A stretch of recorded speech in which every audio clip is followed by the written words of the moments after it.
It was an October morning in Montana. Temperatures below 40 degrees, icy river, overcast white sky. A guy arrived at the riverbank with a $400 carbon rod, $15 glow-in-the-dark lures, and a vest loaded with gear.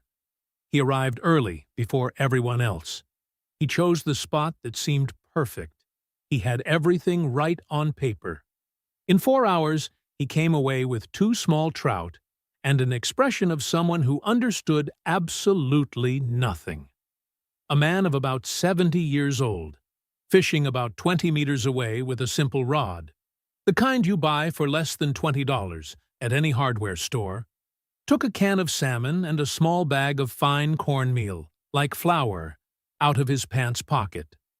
He mixed it in the palm of his hand, without gloves, without a measuring cup, without a special kit.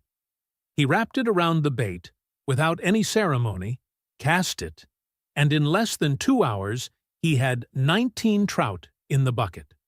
19. The $400 guy just stared, not knowing what had just happened. Stay until the end, and I'll show you exactly what that man did. Every ingredient, every step, and the mistake that ruins everything if you don't pay attention when applying it. This is no coincidence. It's not a lucky day. It's not the right spot on the river. It's chemistry. And the master fishermen who grew up on the banks of the Pacific Northwest rivers have known this for decades. This knowledge existed before any specialty store, before sprays with scientific names on the packaging, before YouTube full of sponsored product reviews. Here, a can of salmon from the market and a bag of cornmeal cost less than $3. The synthetic spray with patented trout formula at the fishing store costs $80. And you just saw the difference in results. Comment below which city you're watching from. I want to know where these people who are still searching for what's real in fishing are coming from. But there's a problem with all of this. A problem that the industry has very carefully created over the years. And that's where the story gets interesting. The artificial lure market in the United States is worth close to $2 billion a year. $2 billion. And within that market, stores make a living by convincing you that you need the latest release, the latest formula, the latest spray with a scientific name on the packaging to attract trout in cold water. The anglers of Oregon, Colorado, Wyoming, the old-timers, never bought that. Not because they were poor. Because they knew that what really works when the temperature drops doesn't come from a laboratory. It comes from real observation, from years on the riverbank, from paying attention to how the fish actually respond. If everyone knew about this mixture, the lure section would be overflowing with stock. A $2 grocery item that anyone buys doesn't generate profit for anyone. That's exactly why you'll never see it in a Bass Pro or Cabela's commercial. But before I show you the step-by-step process, there's something you need to understand about why this works in cold water. Because without understanding why, you'll mess it up when the time comes. And there's something else that old fishermen knew that goes far beyond this isolated recipe. This salmon trick is just one piece of the puzzle. The river dwellers who taught this also knew how to read currents, identify bottom structure, and understand temperature-related behavior. I've compiled all this knowledge that the market has buried into high-level fishing. The water game. Most anglers spend years on the wrong river, at the wrong time, without understanding why it's not working. The link below has the complete guide, so you can stop guessing and start fishing with real intention. Scroll down. So, what are you waiting for? The item. Canned salmon. Not sardines, not tuna. Salmon, preferably sockeye, the one with a more intense red flesh, more fat, and a higher concentration of aromatic compounds, mixed with fine cornmeal, almost like corn flour, not the coarse cornmeal of polenta. It sounds crazy, but science explains it in a way that will make perfect sense once you understand how trout perceive the world around them. Trout have one of the most precise olfactory systems in the animal kingdom. They detect amino acids at concentrations of 1 part per 10 billion in water.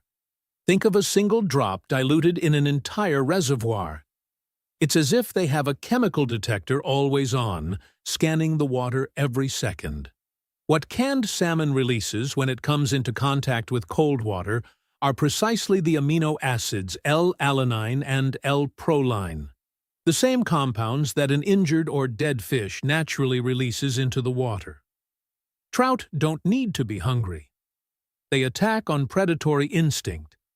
The trigger is chemical, not visual. It's like blood for a shark, only calibrated for fresh, cold, flowing water. The fine cornmeal serves a specific purpose: to create controlled dispersion. It disintegrates slowly in the current, forming a continuous cloud of particles that carries the scent of the salmon downstream in a permanent trail.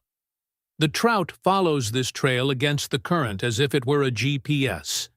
Its lateral line, the organ that detects variations in pressure and vibration in the water, works together with its sense of smell and creates a three-dimensional image of the source. When it reaches the bait, instinct has already taken over. It doesn't evaluate, it attacks. And coarse cornmeal doesn't do that. It sinks quickly, creates a deposit on the bottom, and the trail disappears in a few minutes. Fine cornmeal, on the other hand, remains suspended in the water column for much longer. It is precisely this difference in particle size that determines whether the trail lasts 10 minutes or more than an hour. It's science, not magic. And it costs less than $3. $2 per prescription. But there's a detail in the preparation that most people ignore. And it's precisely this detail that determines whether the bait releases its scent for an hour or becomes hard and ineffective in the water. Let me show you now. Ingredients: a 14.75 oz can of sockeye salmon. The red ones from Wild Planet or Bumblebee, any supermarket has them. Don't throw away the liquid from the can. That liquid is half the secret. It's already loaded with concentrated amino acids that were released from the meat during the canning process. Half a cup of extra fine cornmeal. Masa harina works very well because it already has the ideal grain size. If you can only find regular cornmeal, blend it in a blender for 30 seconds before using. Don't skip this step. The texture completely changes how the bait behaves in the water. 1 tablespoon of olive oil. It creates cohesion in the mixture and adds a lipid trail to the cold water. The fat droplets travel more slowly in the current than solid particles and keep the aroma active for longer. Optional but powerful. Half a teaspoon of garlic powder. In water below 50 degrees, allyl sulfide significantly enhances the olfactory trail. Old Appalachian fishermen used crushed raw garlic for decades without knowing the compound's scientific name. They only knew it worked. Step 1. Open the can, place the whole salmon, with the broth, in a bowl. Break it up with a fork until it becomes a paste. You can have small pieces. It doesn't need to be completely smooth. In fact, an uneven texture helps it stick better to the bait while casting. Step 2. Gradually add the fine cornmeal, stirring constantly. You want a consistency that allows you to roll the bait without it falling apart, but that still crumbles when you press it with your finger. If it gets too hard, add a little of the liquid from the can. If it gets too soft, add another pinch of cornmeal. Step 3. Add the olive oil and garlic powder. Mix for another minute until fully incorporated. The mixture will take on an orange hue and a strong aroma. That's exactly what you want. The ratio I'm using here is one of those found in the guide, along with other versions adapted for different species and temperature ranges. Step 4. Let it rest for at least 4 hours in the refrigerator before using. This time allows the amino acids from the salmon to integrate with the cornmeal and form a structure that releases the aroma continuously and gradually into the water, instead of exploding all at once and being gone in 10 minutes. Skip this step, and you lose at least 60% of the effectiveness. 24 hours in the refrigerator is even better. The mixture has a firmer texture, and the scent lasts longer. Keeps for 3 days in the refrigerator or 3 weeks in the freezer in small containers. One can yield about 15 fishing trips easily. Now, where to use this in the water, and the mistake that ruins everything you've just prepared if you're not careful. In cold water, trout don't swim freely like they do in summer. They stay in specific positions, conserving energy because their metabolism is slower. You want to cast into the mouths of rapids, right where the turbulent water turns calm. That transition line is where the trout stay still, waiting for food to arrive with the current. Underwater structures, large rocks, fallen logs, anything that breaks the current. The trout stay protected behind these structures, practically without expending energy, waiting for the current to bring something to them. In mountain rivers of the Northeast and tributaries of the Rockies, look for the deeper pools of water just beyond the rocks. That's where brown trout congregate on cool mornings. Best time: the first hour after sunrise and the last hour before sunset. In cold water, trout metabolism is slower, but during these times the temperature rises slightly and activity increases noticeably. Rainbow trout and brown trout respond very well to this mixture. Brook trout also, especially in mountain rivers of the Northeast and the Appalachians. The fatal mistake. And this one is subtle enough to ruin an entire fishing trip without you even realizing why. Don't apply the paste to the bait with the same hand that has touched sunscreen, insect repellent, or soap. Any synthetic fragrance on the surface of the bait blocks the salmon's scent trail in the water. The trout senses the chemical inconsistency and avoids it. You might have done everything right. Right ingredient, right proportion, right spot on the river, and lose everything at the last second because you put sunscreen on your face and then touched the bait. Wash your hands only with cold water before preparing the bait at the river's edge, and don't retrieving quickly. The paste needs time to disperse. Cast it, let it settle on the bottom. Do slow retrieves with pauses of 5 to 10 seconds. Let the scent work. The trout will follow the smell to the source. You just need to be there when it arrives. Imagine your next cold water fishing trip. October in Colorado, November in Vermont, a March morning in the Pacific Northwest.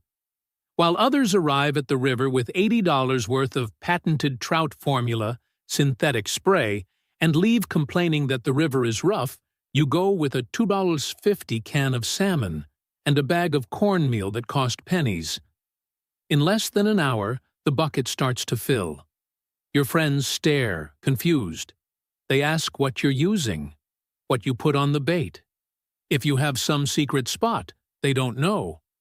You smile. You decide whether to tell them. Click now. Secure your access to high-level fishing, the water game, and let these strategies start transforming your next fishing trips. The link is in the first pinned comment. When you return from the water applying what you've learned, come back here and comment, "I caught more." That will be your commitment to your evolution in fishing. And perhaps it's exactly the step that separates the stories you hear from the stories you'll start telling. The old fishermen of the Pacific Northwest didn't have $400 worth of equipment.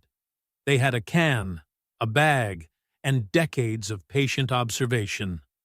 What they knew worked because it was based on how the fish actually behave, not on profit margins. You just learned a piece of that. The rest is in the link. Subscribe to the channel and turn on notifications so you don't miss the next video.